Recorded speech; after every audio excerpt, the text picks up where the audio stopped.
Hello, my name is Ice37, and today I'll be giving a presentation on Rain World the Watcher for Games Done Quick 2025, Summer Games Done Quick 2025.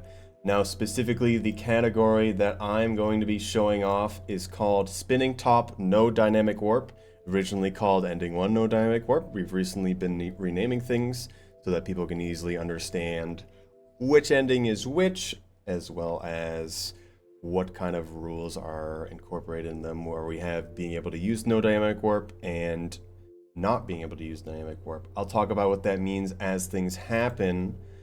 One thing to kind of just understand is this is the next major DLC installment for Rain World. They've added one new slugcat, is the Watcher that we're staring at here. The other thing to talk about is we are intending to add a new category, kind of side to all of the other categories, that being the fast start option.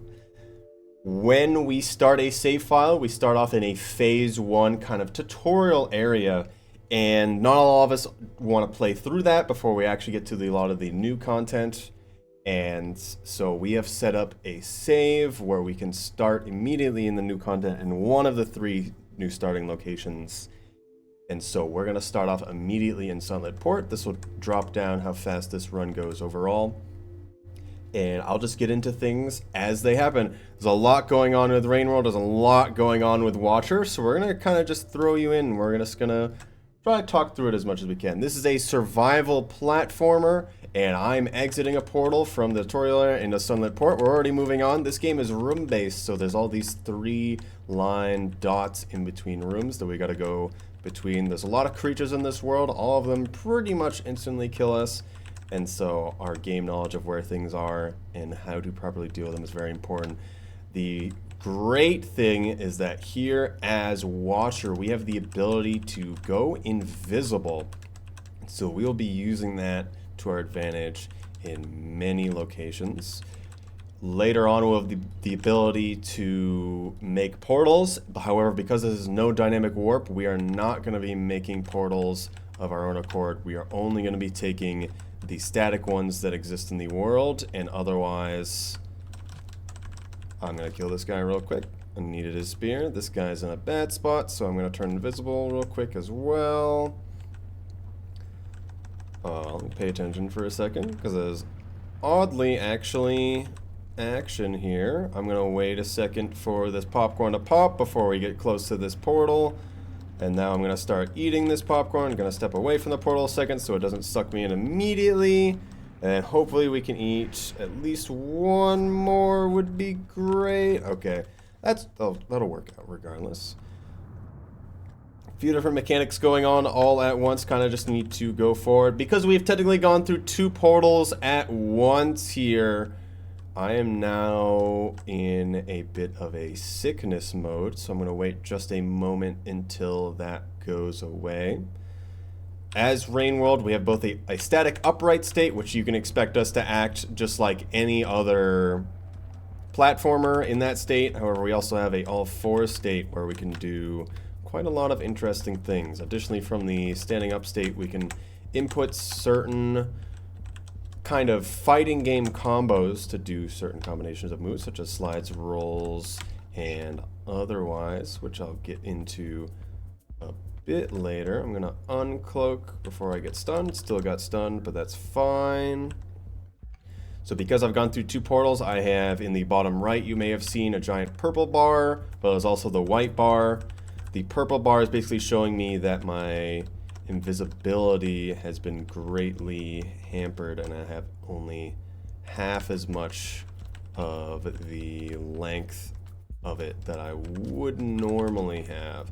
This isn't a great situation,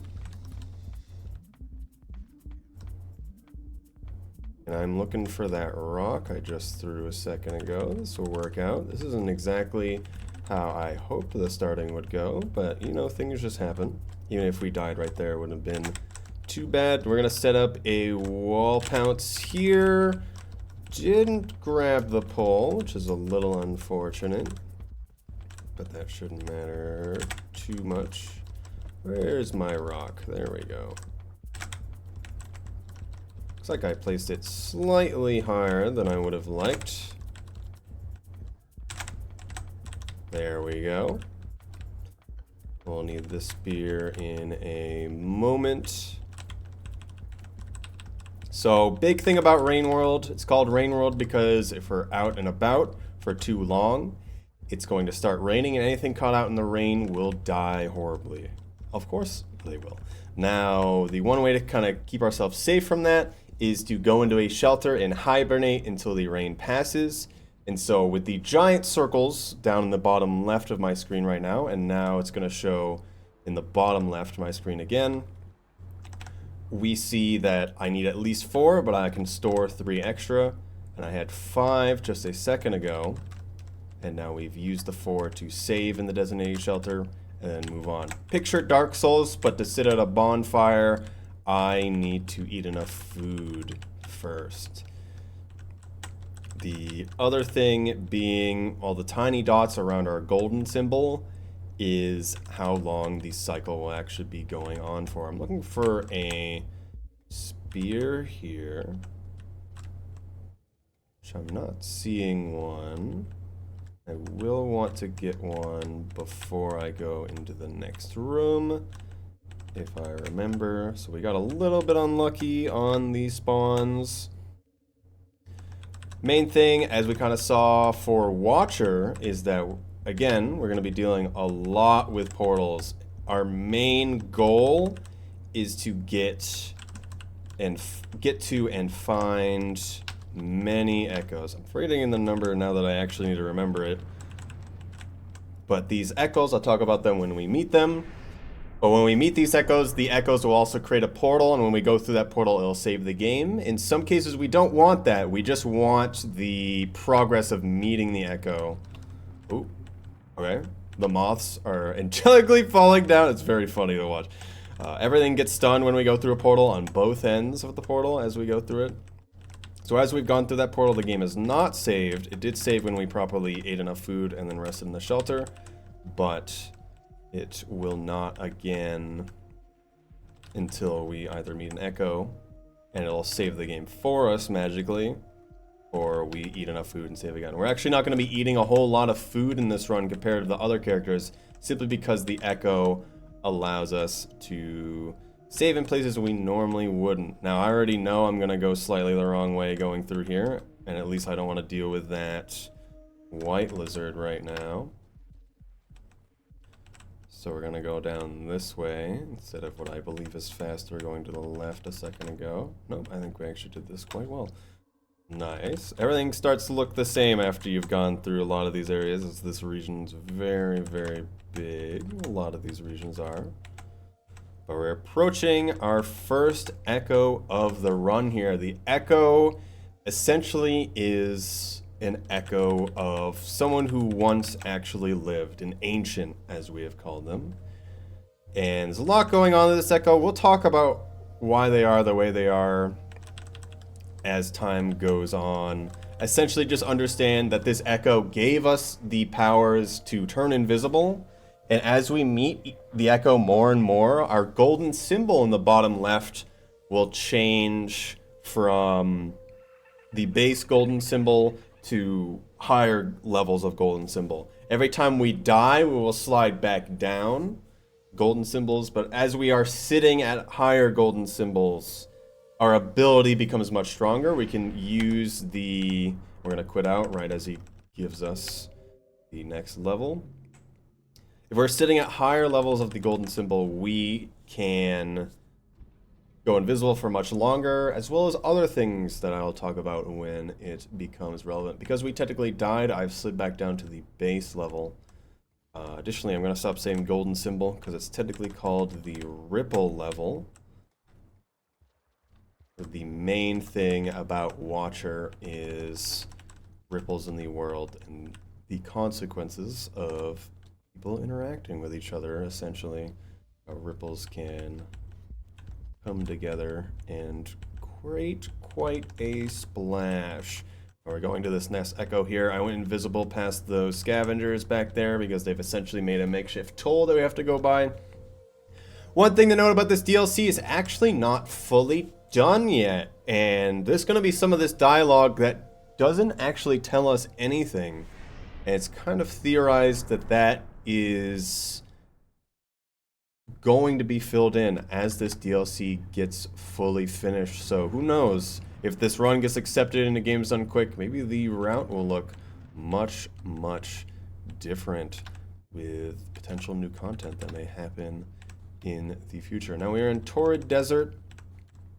I always feel like other runners may have different... Ooh, I always thought it was lower down. Different food places that they get the food for this shelter here, but I'm gonna go past over here. We're gonna have to go into this portal a bit later, but we're gonna want to save first because there's an echo in this region and we want to go through that portal to meet one at the same time. Now I did wish I started with a bit more food earlier on because it would mean I wouldn't have to eat all 3 of the food here, but works out just fine that we've gotten the amount that we have. One thing to kind of note about this DLC is almost every single, actually maybe even every single map in this DLC was made by people who originally modded this game, and a lot of these maps like Torrid Desert that we're in now previously existed, as well as Aether Ridge. And it's very cool to see a lot of the community actually get involved with the development of the game. There's the same thing for the Downpour DLC that was pretty much almost entirely fan created and was made into official content.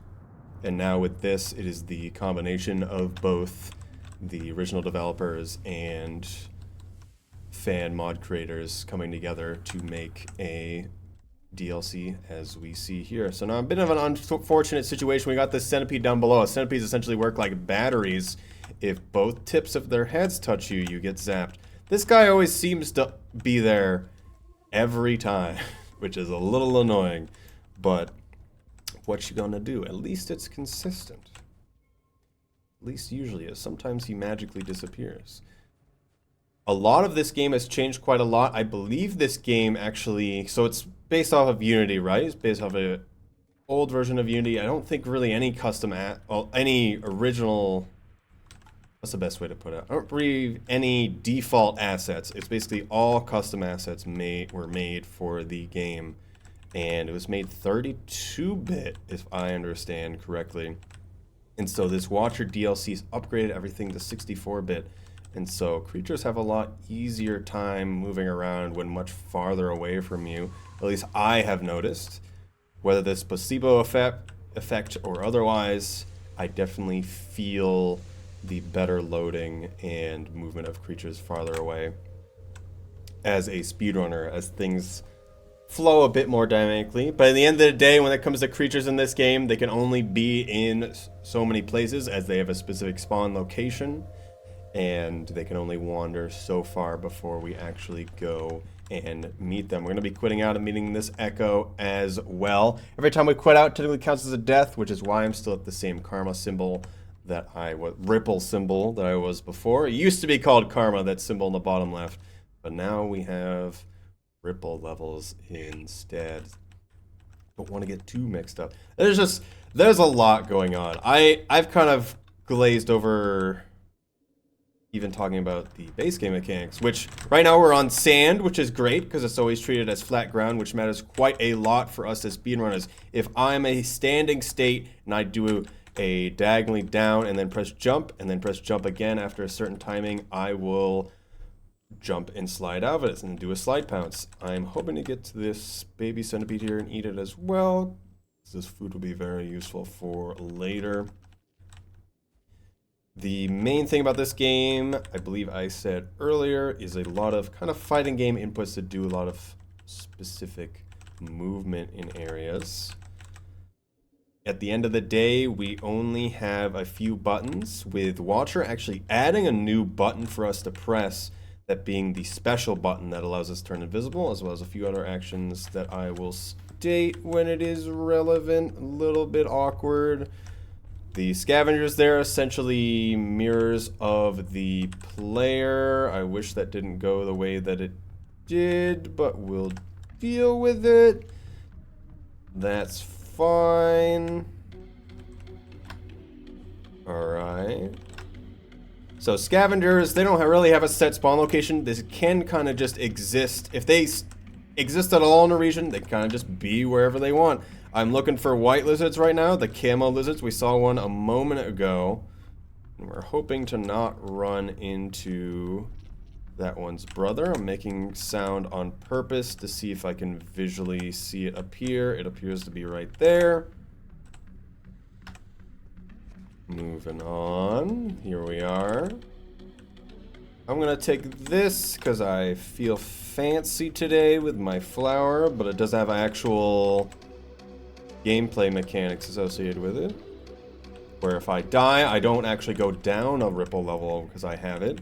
Additionally, if we're allowed to use it in this category, which are not, right now because I've met the Echo twice, at least twice, I can make my own portals anywhere, and that'll send me to other places, and there's seeding that can affect that. But right now, we are not going to be using that for this category. We're just going to be doing the set route. In this guy over here. Hello. Are you lost? A little bit, but I think we'll do fine. However, this guy is also lost, so I don't think he can help us that much. He is going to send us over to Badlands, which has probably the most new mechanics associated with it. We're kind of just going to glaze by a lot of it, but we're going to be interacting with the main mechanic of the area, that being the locusts. And we're going to have to be dealing with them as much as we can. Essentially, the area has locusts flying up above. They're attracted to you mostly through, they can notice you through your heat signature. And so if we mask ourselves by being painted by this guy's lick, then come on, one more time. Even one more time. Nice. Then they cannot detect us and will not attack us. However, it's a high chance that the... Ooh, there's a big guy there. That guy doesn't always appear there. Got him lucky today, I suppose.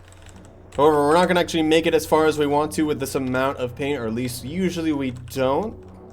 Unless I move actually pretty fast through this area.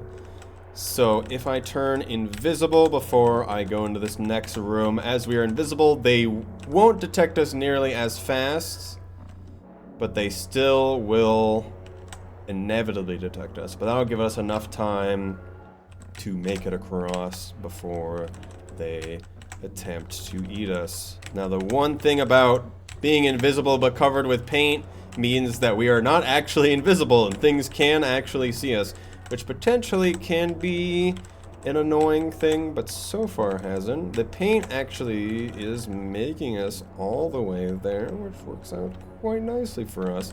That lizard was also quite nice to lick us 3 times, so we can actually make it all the way across. Alright, making it to the end of this area and getting this echo. We get to talk about a little bit of what's happening. Kind of talked about ripples, kind of talked about big effects. Again, this echo has given us the powers here to the point where the level of power I have, as we may have noticed a little bit ago, allows me to slightly levitate. We'll be using this for platforming from time to time going forward, but this levitate will also become much stronger as well with even higher and higher levels, and we're going to need that levitate to actually make it by certain areas.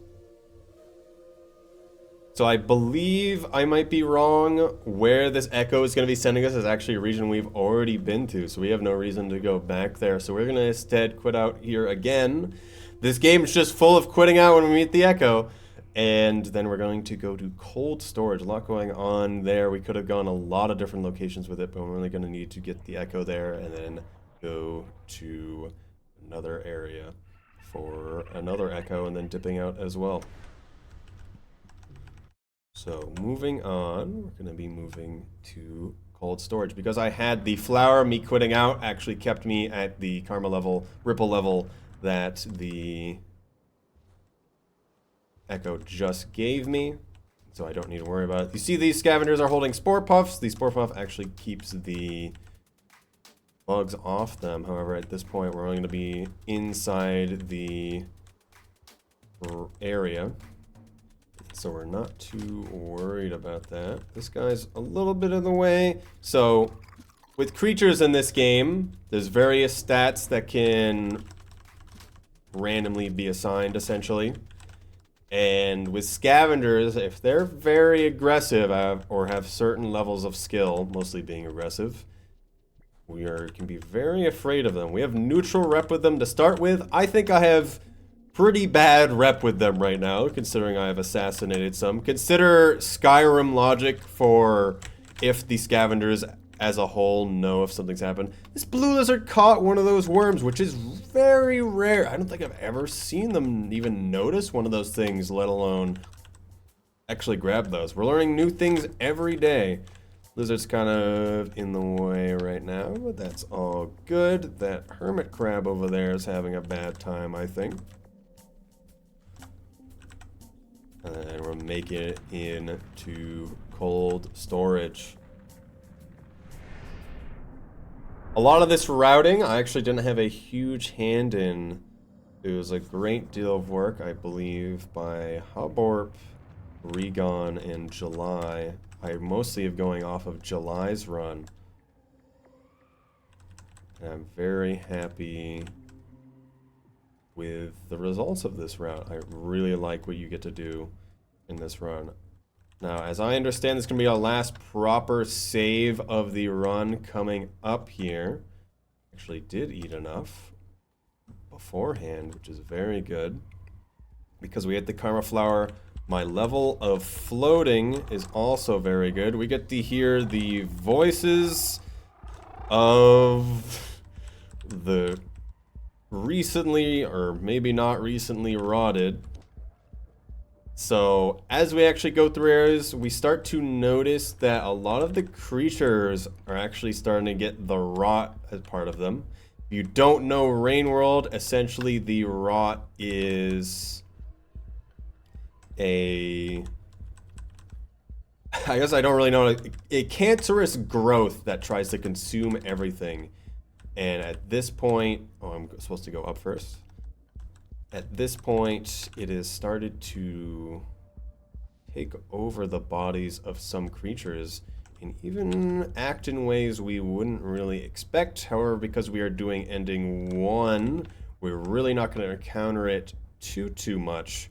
And instead, we're just going to be focusing on meeting the echo more and more times instead of going off and figuring out the secrets of the rot there. It's proper save of the run. Don't need to care about food anymore. We kind of see that map in the middle. That's kind of a matrix map in our mind showing how all of the regions connect as our character knows they do at this point in our playthrough. Gonna plant the spear just to make it easier. Actually, I'm going the wrong way. Let me just jump on you. Do you think this guy believes ghosts are real now? I think lizards believe ghosts are real. I think these little spooks right now. Doesn't know how to act. Funny slope things, if I just hold right while in the all fours state, when I pounce into it, I kind of just get brought all the way across it and stick to the ceiling. Slopes are funny in mostly ways that we don't like as speedrunners, because it kind of sucks you in, as we kind of see we're getting sucked into the roof of that one place. But it's useful there to get across quite quickly and easily. Some lizards, but not too much of a problem. I'd like them to move, though. That would be real nice. A lot of creatures, especially with the Watcher, with us being able to turn invisible, kind of just become physical walls that block us more than anything else. Going into Stormy Coast here. So now we were at Shrouded Coast earlier. Thing with Stormy Coast is it's the Stormy variant of our fancy shipping container land.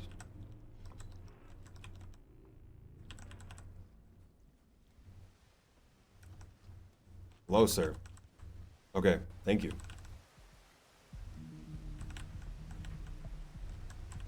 Not the greatest spot for that guy. It might be a little hard to see. I can tell where I'm at just because of the rain, a lot of things going on. I'm gonna do this while I still can prematurely. Creatures can still kind of know where I am just because of sound and otherwise that I may make, but they often will not fully react to us.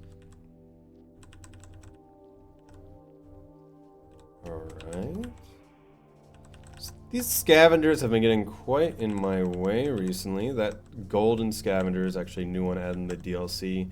Sometimes they can have boomerangs as well, which kind of just function as rocks, which can stun enemies and then return to you, which can be pretty cool at times, but I haven't found too much use for them just yet. Need to turn off the ability so I don't get stunned. That white lizard's having a bad time now because he's been stabbed by flowers that kind of function as spears. It's a little odd. And then you can also eat them. Pointy lily pad lotus flower. Big thing about the echo is if you're 1 room away, you can of course hear the laugh that they do. Especially now that we're approaching it, up on the top of this area. So there's going to be some visual effects here that are pretty intense with the lightning. There was a chance that we saw it earlier, but now we are going to have to see it here. Where randomly the tips of poles, I thought I would make that. Randomly the tips of poles will get shocked. However, the one at the top of this area gets shocked pretty consistently. We actually can stand in it and won't die compared to the ones in the other areas. So we can see the lightning bolts start to appear like Legend of Zelda style. Get shocked. That would happen in other areas, except the lightning could kill us.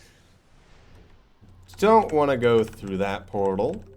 Another route does have us actually go through that portal, but we don't want to go that way anymore as we determined that that way was a bit slower. It's possible that way could be a bit faster. I actually kind of want to route that in the future, but we're kind of just nickeling and diming things at this point, and this DLC's barely been out at this point as the Watcher DLC came out the March 28th, I believe, which is why I'm submitting it for the Games Done Quick second submission phase here.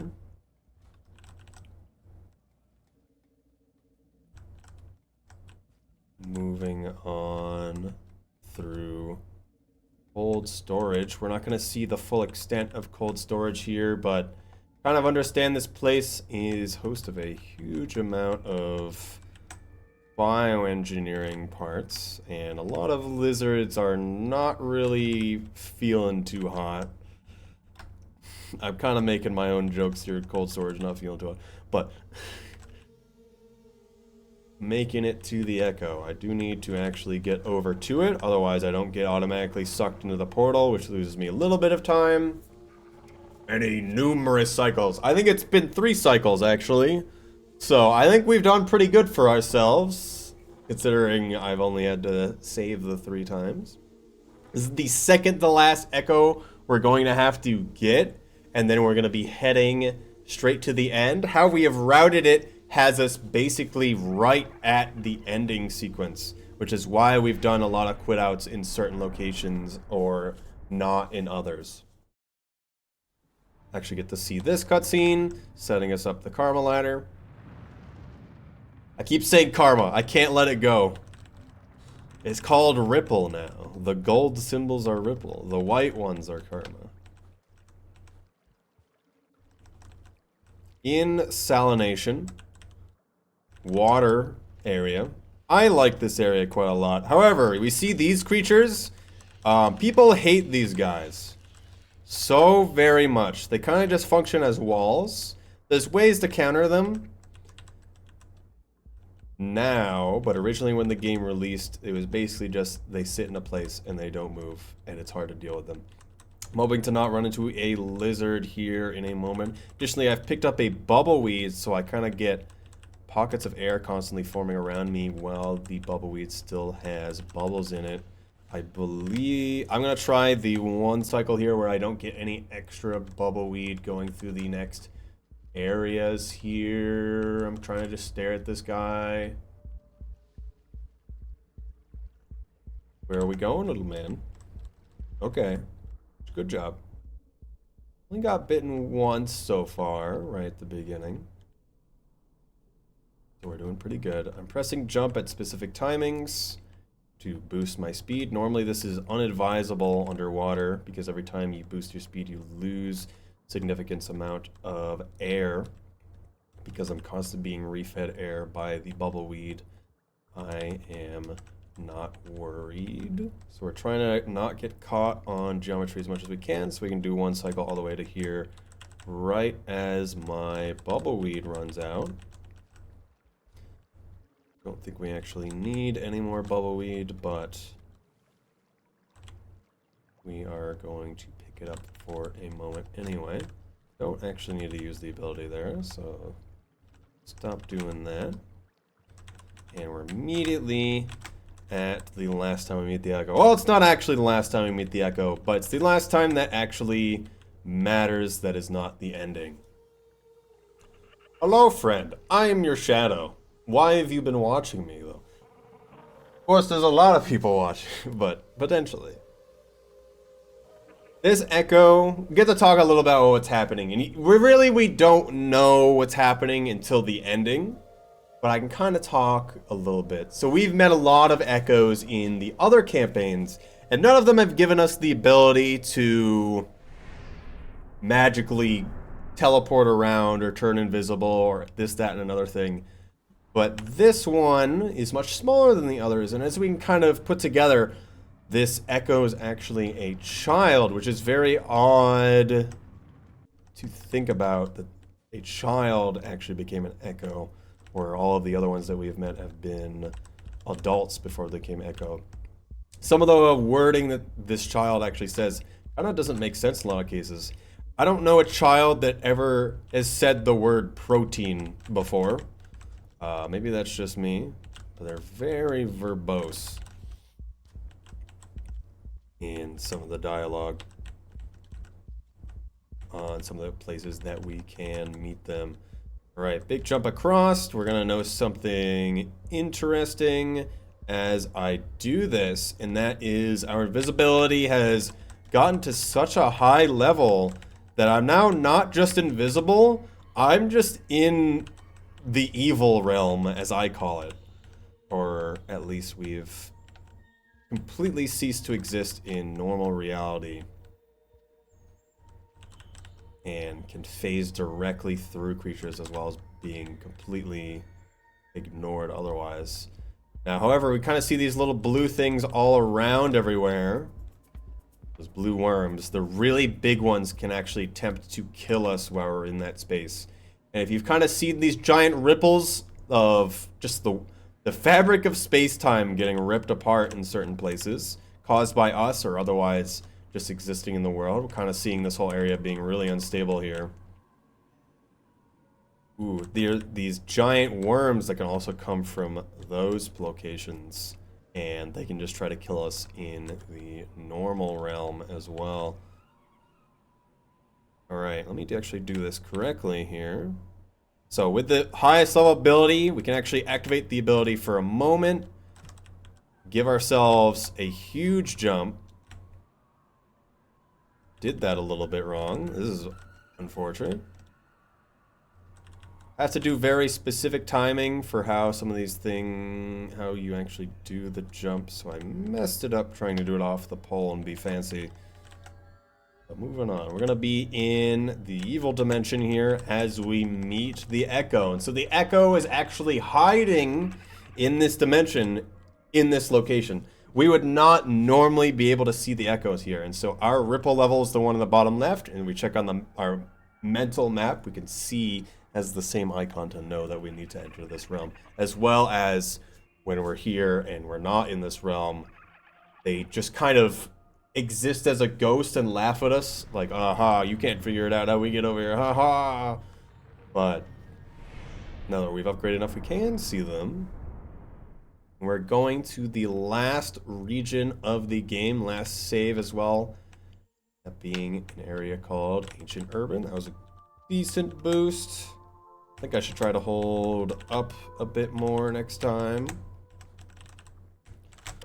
So this region doesn't really have any threat, but has some very fun movement to do. When I do my slide, instead of pressing jump, I can instead hold backwards at a specific timing and press throw if I have an item in my hand, and be able to extend its slide. Only really works on flat ground, but can also go over slopes. Whenever I throw something, I also get thrown in that direction. Just like how physics works, of course. So we use that for our advantage on occasion.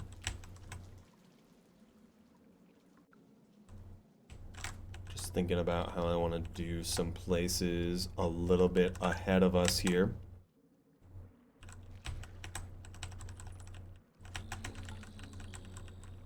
And I'll talk about lore stuff a little bit later. We're gonna have a lot of time. We gotta sit through some cutscenes here at the end. This is kind of the ending lap here. We've done all of the hard parts of the run.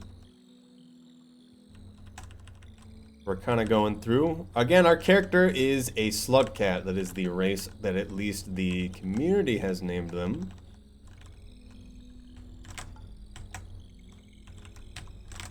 With our character generally being considered a normal one, at least until the Echo gave us magical powers.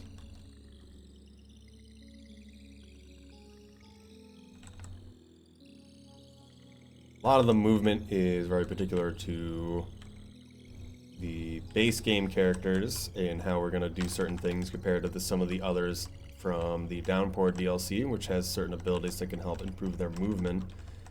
And so, actually, it's quite harder to move much faster. You have to be quite specialized to do a lot of specific things. A lot of things I don't fully do, but we're going to see me do a very interesting bit to skip a significant portion of this area that we call the concussion climb. So I'm going to do essentially what is called a whiplash away from a wall and then back into a wall. And then I'm going to do the same... virtually the same thing as what I did a while ago, that being a wall pounce. Except I'm going to do it repeatedly, and the whiplash is going to forcibly push me back into the wall, and then I can continue wall pouncing and climb up the entirety of the wall. Additionally, Ancient Urban, name of this area. We've known the creatures that came before us that built all of the structures that we crawl around in are called the Ancients, and we kind of get to hear all these sounds outside, and we're kind of just existing in a sewer chasing rats. So we're kind of filling our duties as a cat feeding on rats in the area. It's actually kind of funny, the rats in this area, you grab them by the neck and eat them whole. It's very odd. Can't eat these moths, though. Unfortunate. We're not for the laws of this land. I would dare you limb from limb, moth. But for going on this next section, very significant, at least for a lot of the community. Just be able to see it in these next few bits as I mess up movement constantly. Is this room. Big open room. It's almost like someone large could live here. And then showing off actual living ancients in the background. Now we're not actually going to see any directly, but seeing the shadows of some in the background, knowing that they're actually alive while we're existing in the game is quite a lot. And so we kind of think about, why is that like that? How did that happen? So it turns out, not only have the portals been taking us around through space, we've also been traveling through time. And we've traveled to the decently far past. And I actually feel like in some cases, oh, I'm going the wrong way. In some cases, we actually travel even farther back than how we have done here. This place is very significant to us, and it's very significant to our Echo friend here that we're going to see just again in a moment. However, if I do everything right, this heartfelt reunion and talk is actually not going to last very long, because we don't need to listen to anything this guy has to say here. Now we're going to do the whiplash thing I was talking about. Because the Echo is here, there's actually a slow zone, and all my inputs are slightly off what they normally would be. I'm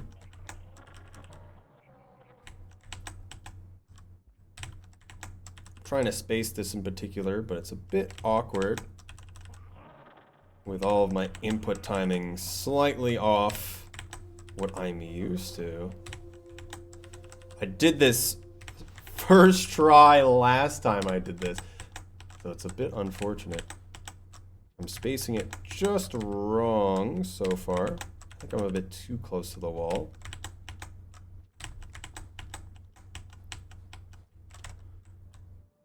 Nice. So essentially the whiplash forces a trajectory on us, and we are forced directly into the wall for a certain amount of time, or if we touch the ground.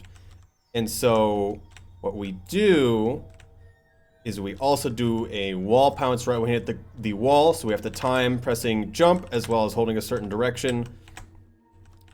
And we're pushed away from the wall, but the trajectory of the whiplash takes over and will send us back into the wall repeatedly. So we constantly do it up, go all the way up, and that skips a very significant portion of that area. I wished I could have gotten that while the Echo is still talking to me while slower, but what you gonna do? These things happen. We're trying to show a realistic version of how this run would go in a marathon. I'm just gonna do this live. We'll get to talk about it. Have fun with it. Maybe the route changes, the whole run's 10 minutes faster. Who knows? Well, we're showing how the run is right now, what it would likely look like.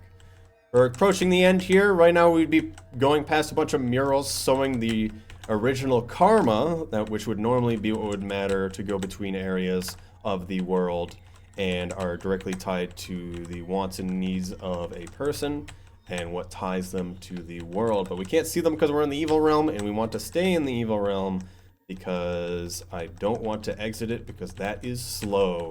So we're gonna stay in it this whole time until we get all the way to the end here. The Echo's in this room, so we're a little slowed down again. I get to exit it now so we can properly talk to this guy. And we get to see what's happening. So to talk about what's happening with this Echo, they are a child. As we have learned with Echoes, they stay in the world that they inhabited after they've attempted to ascend if they have a significant ego. And basically what that means is they have something that still ties them to the world. And this normally would mean people with an actual ego, people who feel like they've accomplished something great and shouldn't be forgotten or one thing. And the child just wants to know and just wants to feel comforted that even after they've left, that someone has remembered, that someone cared for them. Which is why they have given us all of these powers, and so that we could be there with them and help them. As they are the Echo, and we are the stray that they adopted, essentially. And they followed us and watched us and had the comfort of our presence while they existed alone for who knows how long now. The thing about Echoes, however, is in the whole timeline of all the other characters, we've always known Echoes to always exist, especially with often tied in one area, or at least not moving too much. So seeing this Echo many times, and now at this point, they're saying something along the lines that they're going to leave now, is very, very odd.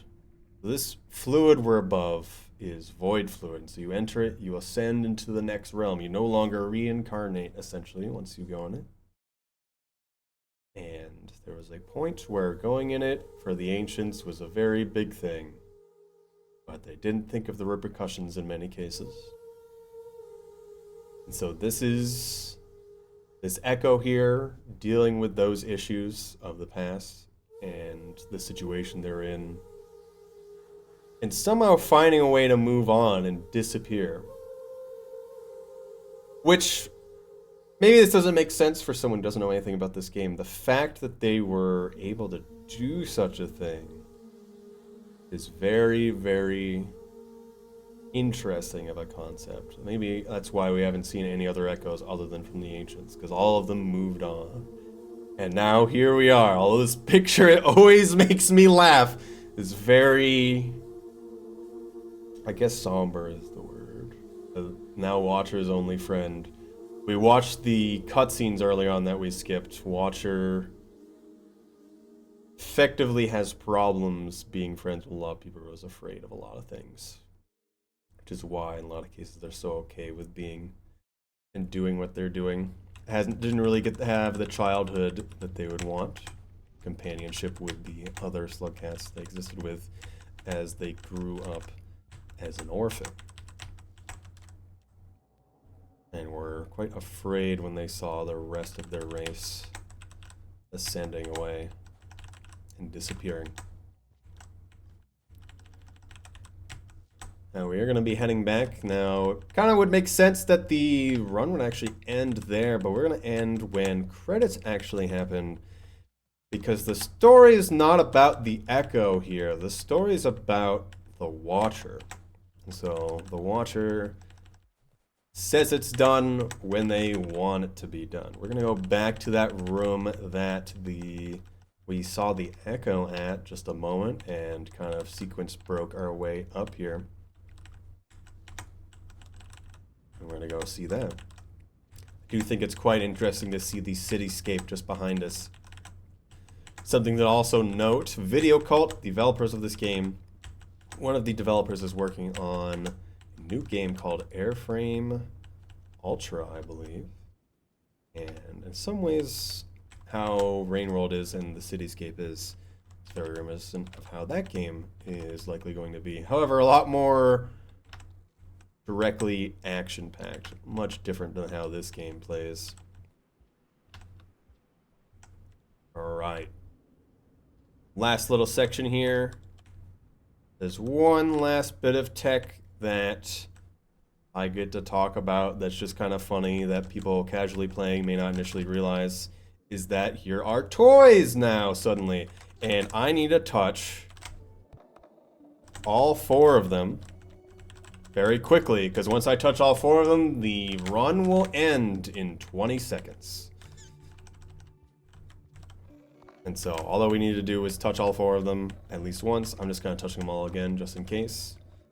And here we are. So, to top it off, why we name this category Spinning Top, no dynamic warps, is because we don't use dynamic warps at all, that being the random teleport that we can make, that we can have seeded so it's not random. But it's also called Spinning Top because the Echo's name, where they lived in this room, the Echo's actual name is Spinning Top.